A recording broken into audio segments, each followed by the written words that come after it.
In this video, I'm going to show you how you can use the pagination component in Superfields so you can power up your Framer CMS even more.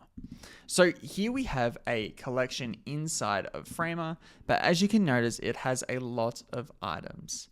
Now, by default, out of the box, Framer does have pagination, but for an infinite scroll state and a load more state, which is good, but it doesn't cover all our use cases. And if we want to add, say, a next or previous button, we need to use Superfields to do this.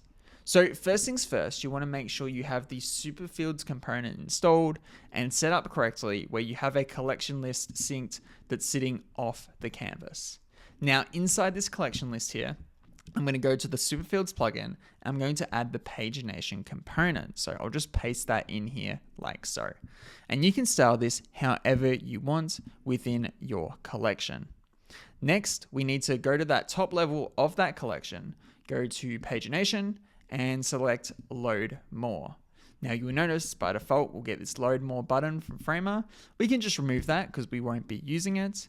And if we go back to our top level here, we can set our control for the pagination. So in this case, I only want it to load 2 at a time.